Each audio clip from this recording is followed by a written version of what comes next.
Não, demorou, porque geralmente as pessoas curiosas me fazem 3 perguntas. Você... e você, logo no começo, já fez a primeira. Eu achei ótimo, achei Ah, ótimo. Porque a minha proposta é bate-papo informal sobre pesquisas acadêmicas e sobre o dia a dia de todos nós, né? uhum. Eu costumo até brincar, perguntar para as pessoas. Aí você vai pensando nessa pergunta. Se você já deu algum grande fora na vida, assim, que Ah, eu já dei vários. aham. Então, Vários, é. mas a gente esconde, e às vezes eles são muito engraçados. Mas, assim, você perguntou o que eu faço, eu sou jornalista, é isso? Isso, é. Pela minha Até cara. dei uma. Pela minha cara, o que eu sou? Ah, difícil saber, né? Talvez jornalista, ou talvez uma coisa nada a ver também, pode ser. Que depois que você se aposentou, você resolveu ser jornalista. Não sei. Eu até não procurei no Google, na verdade. Eu devia ter dado uma procurada também, mas não deu tempo de fazer a lição de casa. Eu vou deixar você procurar, depois você me chama no WhatsApp. Você vai ter surpresas. Aham. Você vai ter surpresas. O pessoal que me acompanha, tem algumas pessoas. Você conhece como é que é o nome dela? Uma pós-doc aí que está fazendo pós-doc aí em São Carlos, sobre o Sartre. Ela só fala do Sartre, ela vive o Sartre, ela respira o Sartre e já virou minha amiga. Não, ela, Ilger, ela deve estar na UFSCar. Na ela está UFSCar, né? tá na Federal lá. Hilgert, o nome dela, uma paranaense. Ela só fala do Sartre, eu acho ótimo. Mas então, e aí depois ela ficou perguntando por que eu tenho esse canal. Eu falei assim, Estou curiosa também. então tá bom, eu não vou deixar você ficar vasculhando no Google, não, já vou falar para você. É. Ó, eu tenho 63 anos, Uhum. 63, eu costumo falar que eu tenho um corpinho de 70, uma cabeça de 13 e uma idade cronológica de 63. É a diferença necessária ali, né? E eu já corri o Brasil dando aulas. Eu dava Uhum. aula em universidades corporativas, em universidades de empresas, de corporações. Uhum. Então, eu vivia assim, fazendo e desfazendo malas e trabalhando dentro da empresa. Geralmente, eu trabalhava no meio de semana, o dia inteiro, ralava que nem um louco, Sibeli. Você não tem noção que é trabalhar o dia inteiro, depois ir para a universidade fazer engenharia. Eu fiz engenharia à noite. Tá vendo esses cabelos brancos, a barba branca? Eu não vou falar o resto. Eu só costumo falar no ar que eu fiquei de cabelo branco e barba branca. Tem coisas que eu só falo no boteco, brincando. Uhum. Outras sequelas. Uhum. Quantas vezes, Cibele, eu já casado com filho, eu trabalhava o dia inteiro, tomava um banho de gato, fala baixo, ninguém pode saber disso, um banho de gato. Ou Uhum. banho feijoada, assim mesmo, às vezes no próprio banheiro do local de trabalho. Trocava de roupa e ia para a faculdade, porque não dava tempo. Campinas não é tão pequena assim, tem 1.200.000 Não, é. habitantes. Uhum. Pegava o meu Fusquinha, eu tinha um Fusquinha na época, eu era apaixonado pelo Fusquinha. Eu fazia declaração de amor para ele, minha mulher ficava com ciúme do meu Fusquinha.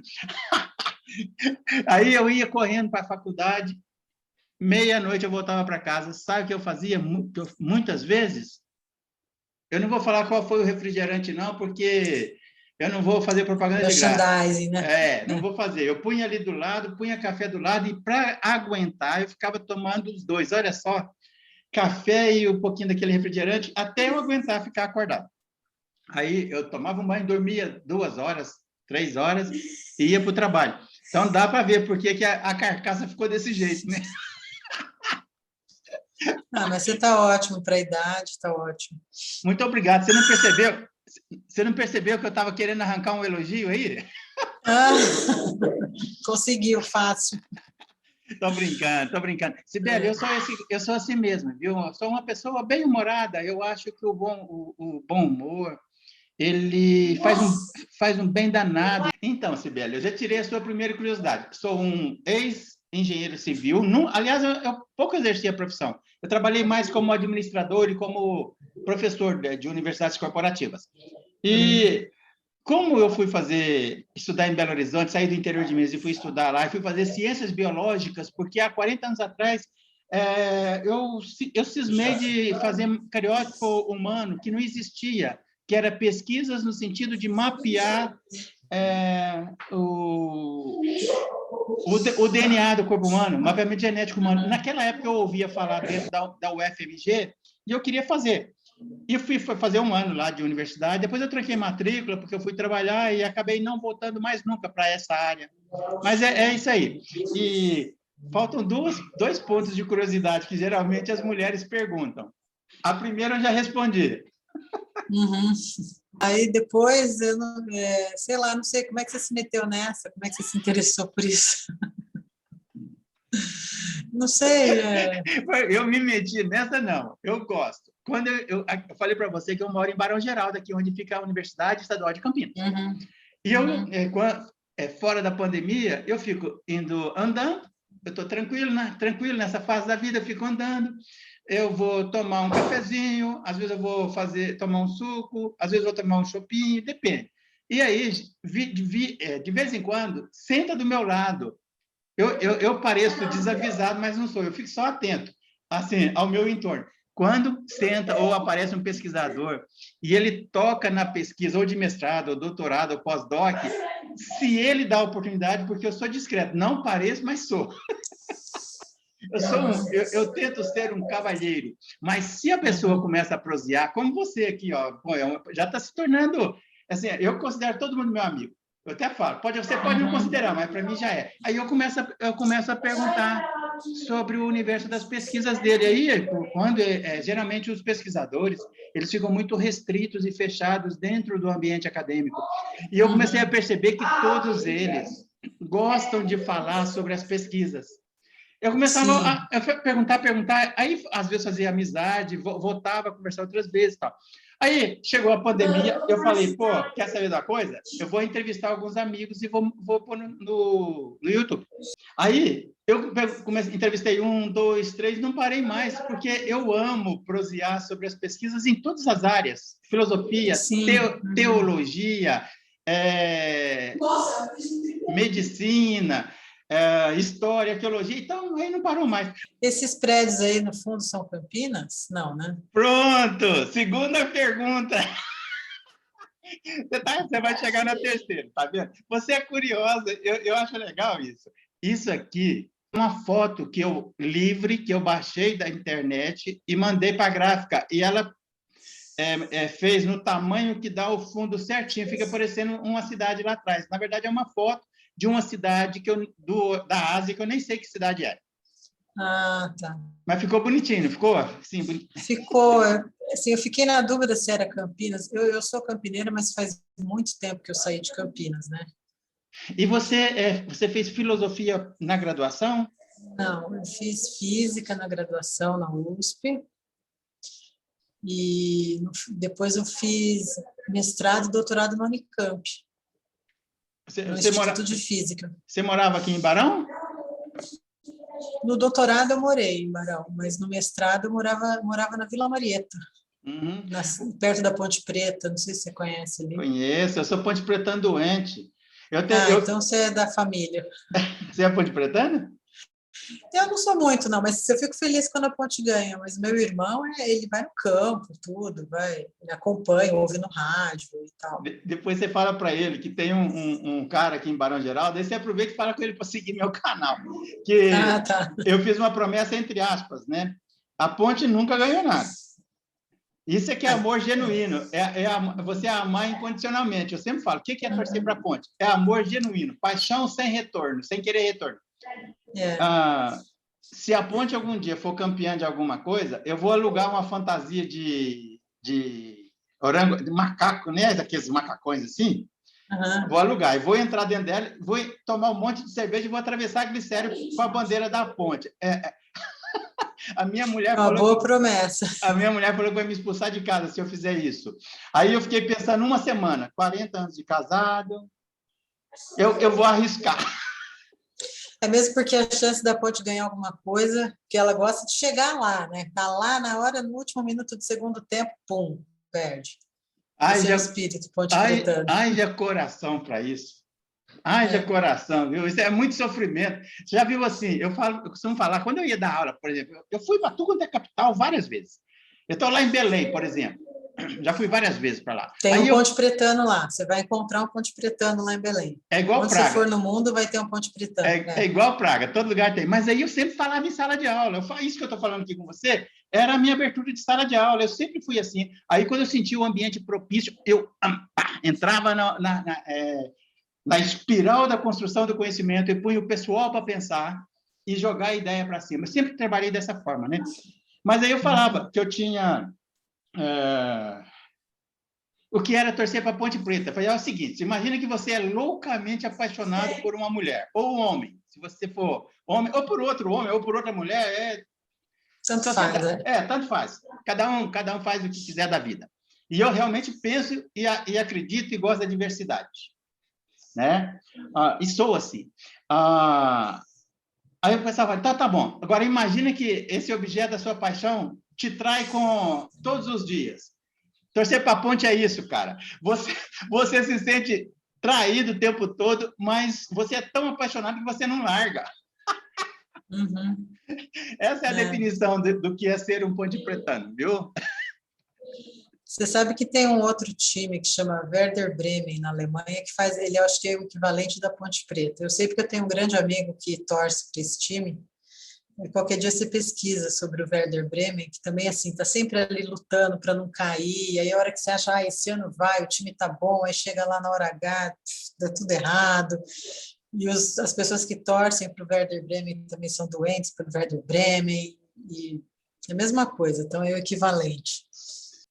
O que é o amor? Você está pensando que eu ia fazer perguntas só sobre as suas pesquisas? Eu preparei algumas perguntas aí para jogar casca de banana para minha amiga Cibele. Que pergunta. Uma definição única e certeira, assim é difícil. Não, sem precisão. Para Cibele, o que é o amor? Eu acho que é difícil definir, assim, é tal coisa, mas eu acho que dá para definir em termos de outras, né? Eu acho que passa muito por generosidade, por desejar o bem, crescimento, querer estar junto, querer o bem, né, do alvo, do amor. Do alvo é ótimo.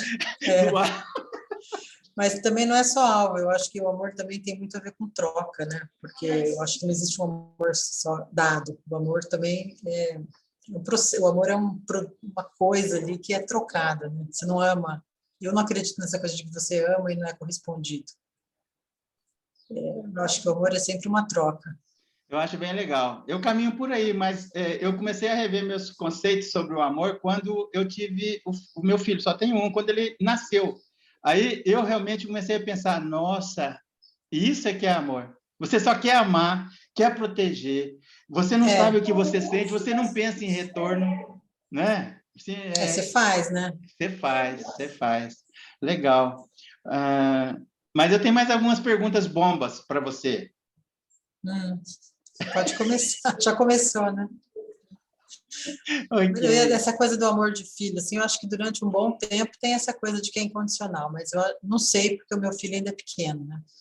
Mas eu acho que quando fica grande, aí começa a pisar na bola direto, eu acho que tem um limite. Não sei, né? Não sei, e não quero nem saber também. É o tipo de coisa que eu não quero experimentar para saber, não quero ter que passar por isso, mas eu imagino que chega uma hora que tem um limite, né? Olha só. Não sei, estou falando isso sem saber. Não, isso aqui é conversa de boteco, ninguém está ouvindo a gente, só o mundo inteiro que vai assistir. Mas eu estou achando bem legal, sabe por quê? Eu tenho 60 e poucos anos, então eu tenho uma notícia... Deixa eu usar uma palavra para você não ficar muito triste. Eu tenho uma notícia, entre aspas, para te dar, e não sei se vai acontecer ou não, mas o sofrimento nos faz crescer. Pode ter certeza que nessa relação com seu filho virão sofrimentos, virão desafios, virão momentos em que você... Vem, é natural. virão momentos em que você vai falar, pô, eu não sei, eu não estudei isso, eu não sei o que eu vou fazer, e vai ter que fazer e vai aprender, e assim é a vida. Eu acho que o Nietzsche, quando ele chegou no amor fati, que é amar seja o que vier, da forma que vier, você amar o destino da forma que ele vier. Eu cometo uma heresia, eu acho que ele foi extremamente cristão. Ele falou de amor permanente o tempo todo. Mas eu gosto de ser herege quando eu falo do Nietzsche, viu? Olha só, ele detonou o cristianismo e a filosofia, e eu sou herege com relação ao lugar comum do pensamento acerca dele. Eu sempre achei que ele foi o cristão do cristianismo que ele abandonou, porque ele começou a fazer teologia, ele largou e foi fazer filologia. Aquele cara lá sofreu tanto, tomou tanta porrada na vida desde pequeno, perdeu o pai, a irmã dele só sacaneava ele, a irmã dele agregou posições na obra póstuma, a obra póstuma dele, que provavelmente não era o pensamento dele. Ele não conseguiu ficar com a mulher que ele amava. No fim da vida, ele surtou, abraçou um cavalo, só faltou beijar o cavalo na boca. E um cara que passou por tudo aquilo, para mim, desenvolveu uma forma de amor que ele, na verdade, buscou nas bases do cristianismo puro e genuíno. Mas eu sou o herege, o meu canal não tem rabo preso com ninguém, eu não sou da academia, e eu tenho conversa de boteco, eu estou aqui com a minha amiga Cibele, já estou considerando minha amiga, e eu falo o que eu penso. Assim, porque eu não tenho rabo preso, aí podem criticar, podem falar o que quiser. Eu sempre achei que o Nietzsche era um sujeito que se propôs a ter um amor genuíno por tudo e todos, e eu gosto disso, e eu senti isso em você, viu? A sua definição de amor não foi uma casca de banana, foi deliberado, eu queria te conhecer. Uma armadilha. E você caiu na armadilha, porque eu percebi que você é uma pessoa ética, justa e que quer o bem para o outro. Eu fui buscar nas raízes das pesquisas sobre a ética, desde a filosofia antiga, numa pergunta aparentemente superficial. Cibele, muito legal, já te conheço um pouco. Parece até que eu já conquistei a Cibele. Tomara. Ou é amor ou é ódio. Não. Mas fala para mim, Cibele, qual foi o objeto da tua pesquisa no mestrado? Já faz bastante tempo, né? Que eu fiz o meu mestrado em 1996. Mas, na época, eu estudei a teoria das cores do Isaac Newton. Ele publicou isso em vários trabalhos. Eu fiz uma visita ali em todos os principais trabalhos dele sobre o assunto. Ok, legal. Eu vou chamar a vinheta, já a gente volta, tá bom? Uhum.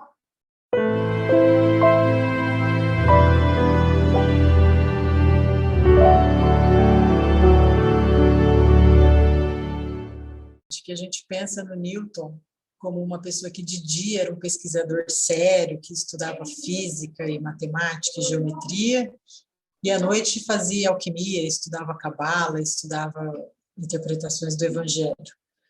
Mas, na verdade, a coisa não é bem assim. A gente, estudos aí sobre o Newton, no começo do século XX, foram encontrados vários manuscritos do Newton, que estavam meio que escondidos, assim, justamente porque durante todo o século XVIII, século XIX, vendeu-se muito a ideia de um Newton racionalista, um cientista sério, que não se desviava por essas coisas que eram só hobbies noturnos, né?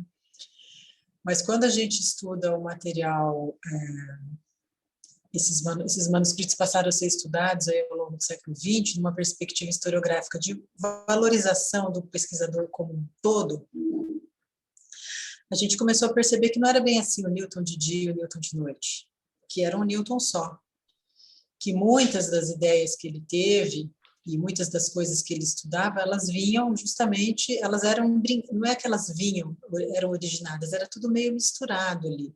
O Newton era um pensador que era influenciado por tudo isso, e ele estudava essas ideias que hoje a gente classifica como não sérias ou não científicas, com o mesmo rigor e o mesmo interesse. Inclusive, existem estudos aí que indicam que a própria noção de força à distância, essas coisas noção de força à distância, você tem dois corpos, um age sobre o outro à distância instantaneamente, isso pode ter uma influência aí dos estudos dele sobre magia, sobre alquimia, sobre transformação, são ações não locais, né? Uma coisa aqui agindo aqui instantaneamente. Como que isso é transmitido? Na época, no século XVII, tinha a física cartesiana, que supunha a existência de um meio que intermediaria a ação de um corpo sobre o outro. Mas o Newton, ele abandona essa ideia e pensa na força agindo à distância. E, então, isso talvez seja uma influência desses estudos místicos que a gente chamaria hoje, ou magia, né? Então, o Newton é um personagem bastante complexo. Ele teve um papel assim muito importante ao longo. Não é que ele teve um papel, ele foi um personagem muito importante aí ao longo do século XVIII, né? Quando a gente pensa no iluminismo, essa ideia de racionalismo e tudo mais. Então, ele se tornou um ícone nesse sentido você pega o Principia, né, o livro dele sobre mecânica, os princípios matemáticos da filosofia natural, e ali é um livro super pesado do ponto de vista da matemática. Na época que ele foi publicado, pouquíssimas pessoas conseguiram ler, dizem que nem 10 pessoas conseguiram entender o que estava escrito ali, porque ele usava um raciocínio muito complicado. Também outra coisa que a gente pode desmistificar aí do Newton, que é a questão do cálculo diferencial integral, né? Que a gente fala, o Newton inventou o cálculo diferencial integral. Isso é toda uma controvérsia que existe entre Newton e Leibniz, que não vem ao caso aqui, mas o fato é que no Principia ele não usou, você não encontra uma derivada e nenhuma integral. Se você abrir o livro, você só encontra geometria. Então, quando ele fala princípios matemáticos da filosofia natural, ele está usando uma abordagem geométrica. E aí, para nós, isso é uma coisa muito difícil de entender. É um desafio até que eu coloco, que você pode pegar o PDF do Principia, que tem na internet, fácil, grátis, dentro da legalidade, né? E aí você vai ver que não dá para entender quase nada, são demonstrações complicadíssimas. Então, tudo isso, e o grande sucesso da mecânica newtoniana, as previsões e os resultados que ele chegou, ele acabou sendo alçado aí à categoria do grande ícone da racionalidade ao longo do século XVIII. Então, todos esses estudos alquímicos, os estudos de cabala, os estudos que a gente não classifica hoje como ciência séria, foram, de uma certa forma, escondidos. Então, esse material todo ficou desconhecido. Somente, eu não lembro exatamente o ano, mas foi o Keynes, aquele economista famoso, que comprou os manuscritos e eles passaram a ser estudados. Então, isso é uma coisa muito recente aqui na história da ciência, foi olhar para esse outro lado do Newton, né? E também vem dentro de uma perspectiva da história da ciência, de olhar, que também é uma perspectiva mais do século XX, né? Principalmente da segunda metade do século XX, principalmente depois dos trabalhos do Thomas Kuhn, e que é olhar a ciência numa outra perspectiva, questionar um pouco essa coisa da neutralidade do pensamento científico e começar a olhar outras influências, né? Além das influências puramente epistêmicas, que são o experimento e a teoria. Ok. Se a sua intenção era me deixar instigado e curioso, você conseguiu. Você sabe que eu sou você sabe que eu sou engenheiro civil e você conseguiu de uma forma extremamente interessante. Você aparentemente é observadora. Eu fiquei aqui muito atento a tudo que você estava falando. Mas eu vou ter que esticar um pouquinho a nossa prosa antes de entrar aqui nas perguntas em relação à tua pesquisa do mestrado. Uhum. Peço até desculpas, mas eu vou fazer mais. Não tem problema. Tá bom. O Newton era depressivo? Olha, a biografia do Newton também é uma coisa bastante complicada. Esse conceito de depressão é um negócio bem contemporâneo, né? Mas o Newton foi uma pessoa bastante isolada, ele tinha um temperamento complicado, ele nunca se casou, no fim da vida dele, ele foi cuidado pela sobrinha, que inclusive foi quem guardou muito do material dele. E ele, ao longo da vida ali, que ele trabalhou em várias coisas diferentes, não só em termos científicos, mas ele também reformulou o sistema de moedas da Inglaterra, ele fez muita coisa, ele era uma pessoa muito capaz, né? Ele que mexia com coisas diferentes. Mas ele também muito controverso, uma pessoa difícil. Um exemplo ali da dificuldade do relacionamento interpessoal dele foi quando ele publicou o primeiro trabalho dele, na carreira dele, que foi em 1672, que ele publicou um trabalho que chama Nova Teoria sobre Luz e Cores, que inclusive foi o trabalho principal que eu estudei no mestrado. E aí, logo depois da publicação desse trabalho, teve uma grande controvérsia, as pessoas criticaram, algumas pessoas não entenderam direito e tal, e ele teve muita dificuldade ali de lidar com essas críticas, né? Com os haters.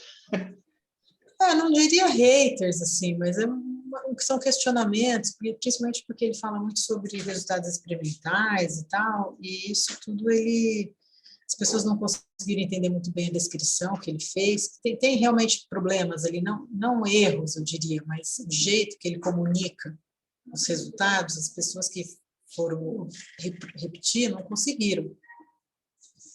E aí, como ele estava questionando as ideias vigentes, as pessoas falaram que ele estava errado. E aí ele ficou bravo e brigou muito. Inclusive, ficou um tempão sem publicar. Ele publicou esse trabalho em 1672 e depois ele só foi publicar o próximo trabalho dele em 1704, né, um trabalho sobre luz e cores, no livro que chama Ótica. Então, ele esperou o principal crítico dele no assunto, que era o Robert Hooke, aliás, desculpa, o Robert Hooke morrer, para depois publicar o trabalho. Então, eu não diria que ele era depressivo, isso eu não tenho como saber, assim, mas que ele era uma pessoa difícil, isso ele era mesmo.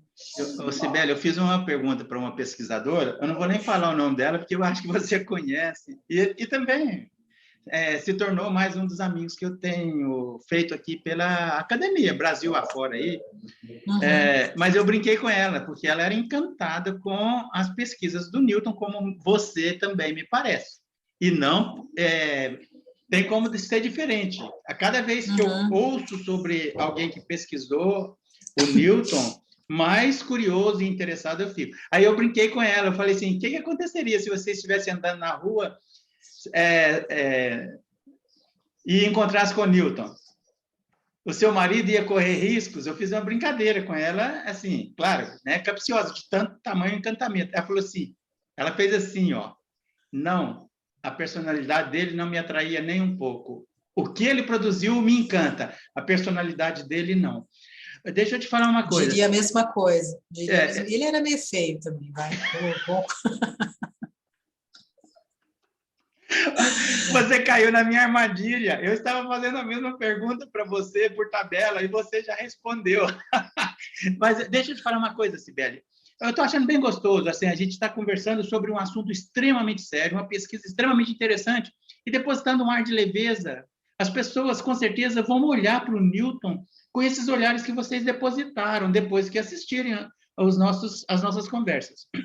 Eu, pelo menos, estou cada vez mais curioso com relação ao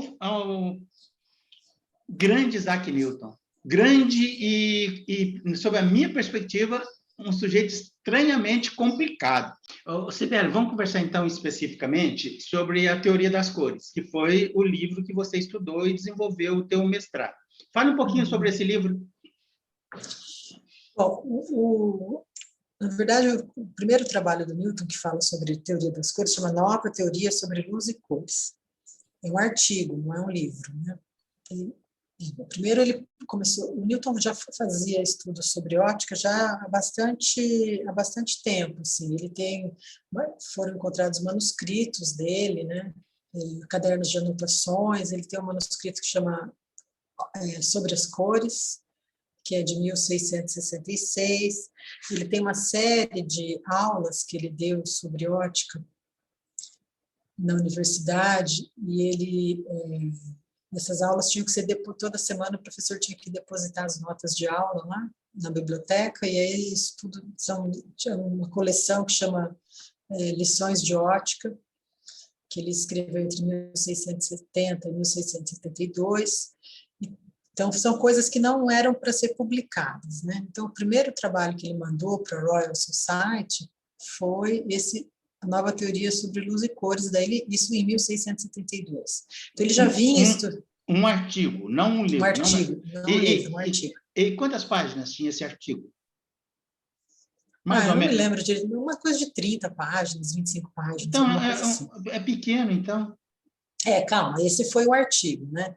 Mas ele já vinha estudando ótica há bastante, pelo menos 6 anos. Então, ele estava fazendo experimento com prisma e tal.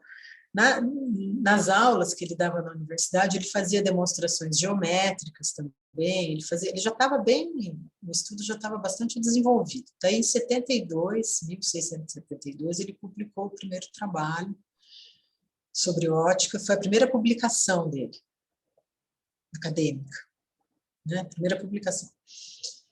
E aí ele faz um resumo dessas ideias, e sem tratamento geométrico, sem nada, e nesse trabalho ele propõe que a luz branca é uma mistura de cores, de luzes de todas as cores. Eu tenho 2 perguntas numa só. Ele partiu, então, de conhecimentos anteriores, desenvolvidos anteriormente? Sim ou não? Espera aí, sim ou não? Sim, sim, né? E a partir daí, ele foi inovador, então? Também, as 2 coisas, né? Primeiro, é muito difícil alguém começar a estudar algum assunto do nada, né? Do zero.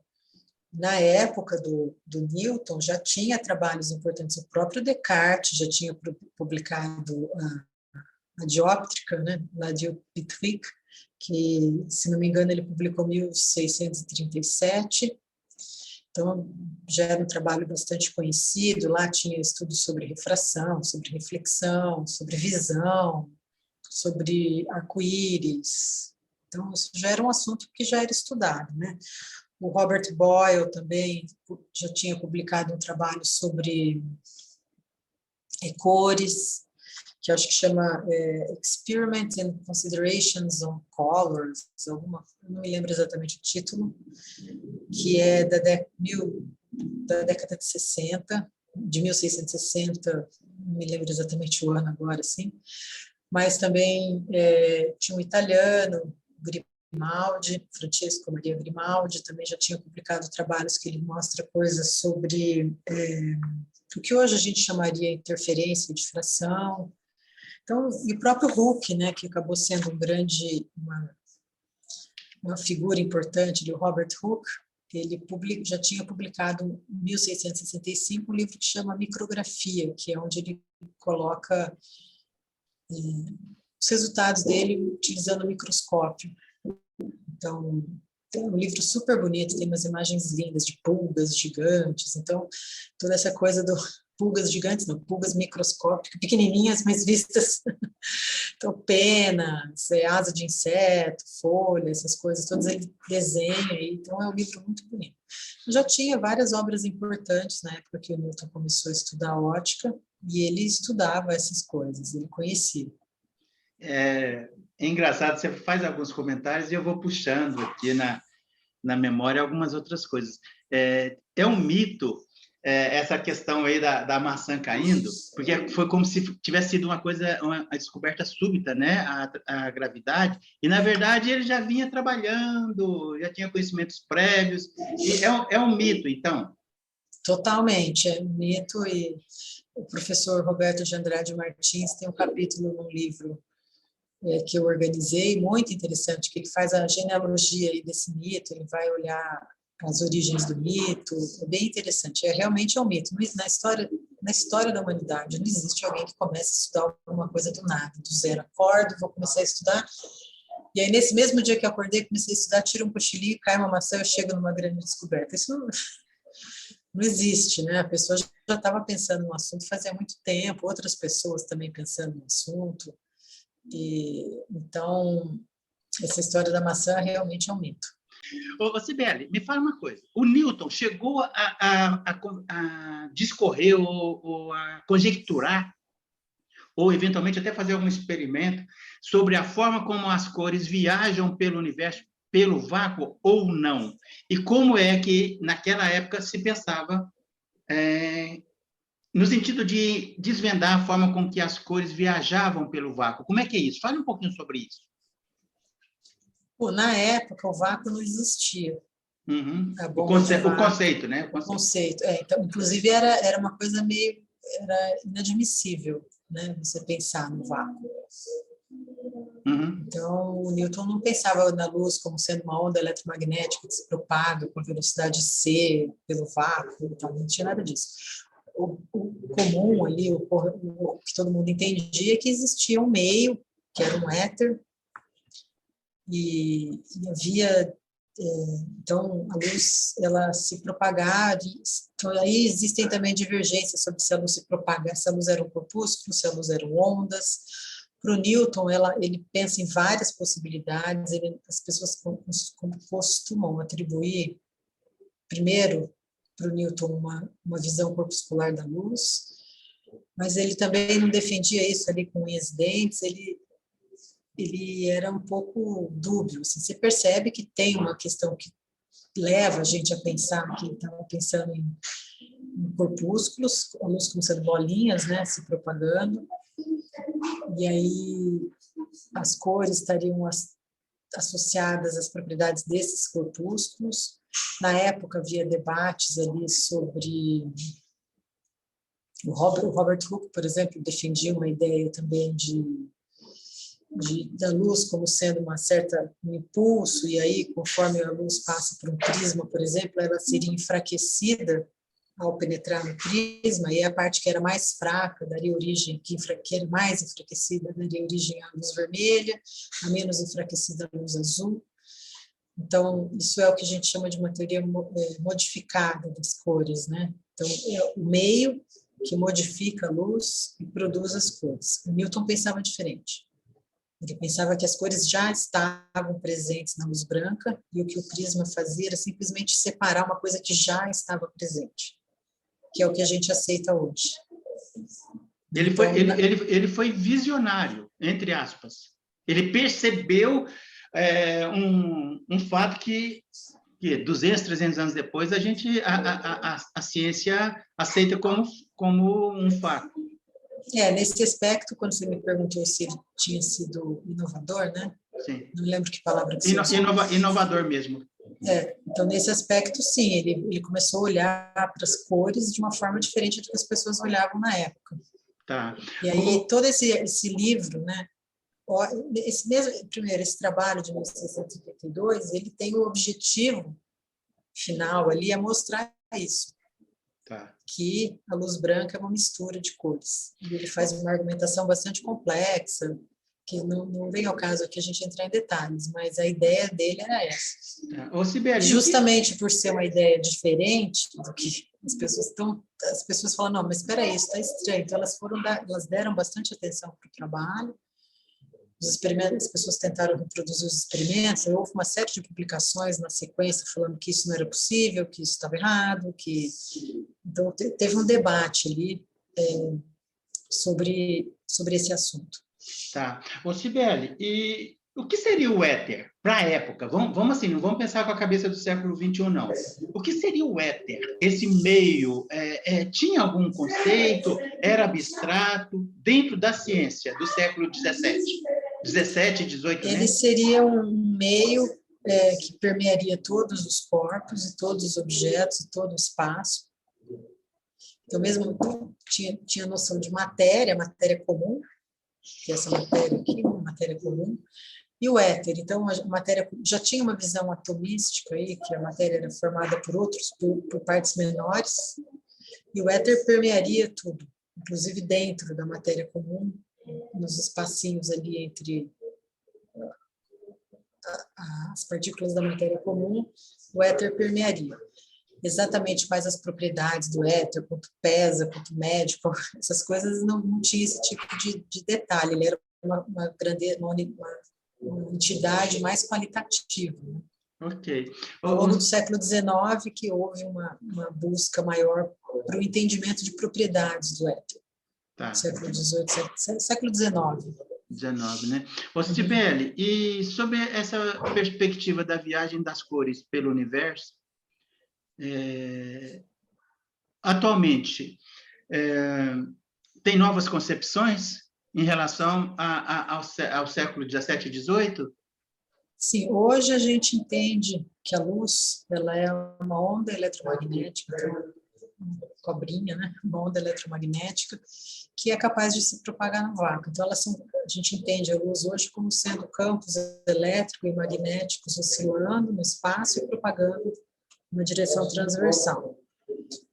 E as cores que a gente enxerga hoje, elas têm dois jeitos da gente pensar. A cor de um objeto, eu enxergo um objeto verde, porque as propriedades químicas aqui da tinta refletem a luz verde. Então, ele é iluminado. Tem um objeto aqui que está sendo iluminado, essa capa desse livro aqui, está sendo iluminado aqui pela luz branca e ele reflete essa mistura aqui, que é esse vermelho meio marronzado. Né? Então, é uma onda que vem, parte é absorvida e parte é refletida. E o que a gente enxerga é a cor que é refletida. Hoje a gente entende assim. E quando a gente fala também, você está pensando nas cores que vêm do universo, né? Também é um negócio muito interessante que são a luz solar, ela tem uma composição, um espectro da luz solar. Tem essa parte visível que a gente vê quando a gente vê um arco-íris, quando a gente vê um prisma, né? A luz que passa por um prisma, um esguicho d'água e tal. E tem uma parte invisível também, que são os raios ultravioleta, infravermelho, vem raio-x, tem um monte de coisa que vem aí do Sol, a parte visível e a parte não visível. E no caso das estrelas, já que você foi para o espaço, né? A luz das estrelas ela é como uma impressão digital da estrela, a constituição química das estrelas, porque essa luz ela é produzida nas estrelas, né? Como ela é uma radiação eletromagnética, ela é produto de todos os efeitos que acontecem e ela chega para nós aqui, a olho nu a gente vê um espectro de luz vermelho, laranja, amarelo, verde, azul, a gente vê o arco-íris. Mas se a gente olhar com um instrumento um pouquinho mais sofisticado ali, que chama rede de difração, a gente vai ver que tem umas linhas de absorção, umas linhas que ficam pretinho ali. Então, você está olhando ali no espectro amarelo, tem um pretinho, está faltando um pedacinho. Então, o espectro está associado com comprimentos de onda, com frequências diferentes aí da luz. Então, as luzes de frequência maior, elas tendem a ser mais azuladas, e as de frequência menor, mais avermelhadas. Então, quando você tem uma linha de absorção, é porque aquilo está sendo absorvido por elementos que estão lá na estrela. Então, a gente consegue saber a composição química das estrelas olhando a luz das estrelas, a luz que chega até nós. Então, olhar essa luz aí que vem de fora é um instrumento, é uma ferramenta super importante para a astrofísica, né? Legal. Mas que também é outro assunto. Eu tenho entrevistado um astrofísico da Universidade Federal de Santa Catarina. Ele fez o mestrado e o doutorado pesquisando uma estrela, eu até brinco com ele, ele brinca comigo, um defunto estelar, porque pela distância e pelo tempo que a luz dessas estrelas gasta ou gastou para chegar até ele, onde ele está observando, e ela já estava assim sendo vista como uma estrela que estava morrendo, ele brinca com isso, pelos cálculos em relação à distância e à luz que chega, ele está estudando um defunto. Ela já morreu. É bem por aí mesmo. Em nenhum momento da tua pesquisa você chegou a pensar em caminhar para a astrofísica? Porque parece um negócio muito interessante para quem fez pesquisas como você. É engraçado essa pergunta, você tem um poder meio premonitório ali. Quando eu acabei, durante a minha graduação, eu trabalhei muito no Observatório Astronômico aqui de São Carlos, eu fiz a graduação na USP de São Carlos. Eu fui monitora aqui e tal, sempre gostei muito de astronomia, e quando eu acabei a graduação, eu pensei mesmo em fazer a pós-graduação na astronomia.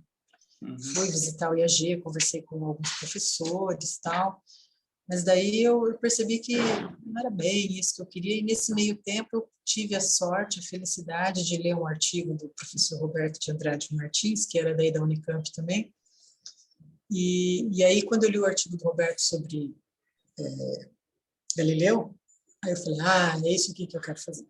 Mais do que a astronomia, a história da ciência. Legal. Mas eu sempre tive esse pé nessas duas coisas.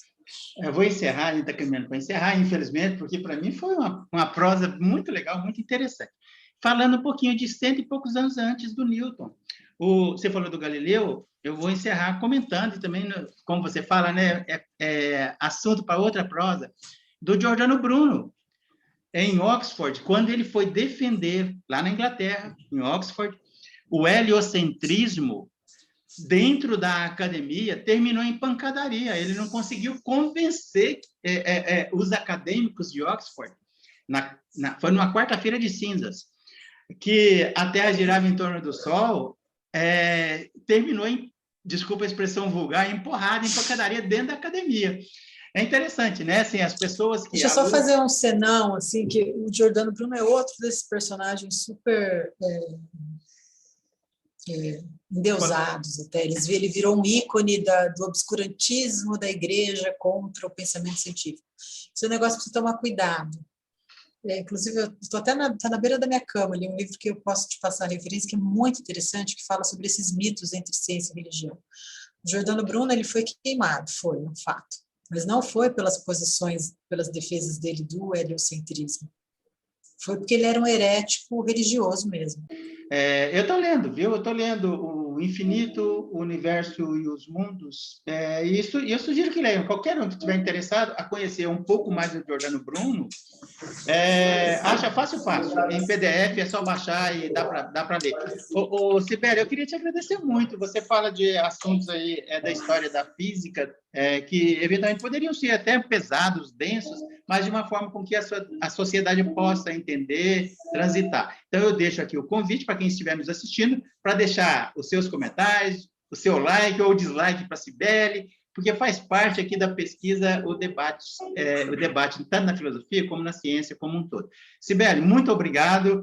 A gente volta a conversar no futuro. Eu anotei todas aquelas situações ou assuntos que você falou que dariam pautas, e quem sabe no futuro a gente volta a conversar. Muito obrigado, um abração. Obrigada a você, outro abraço. Tchau.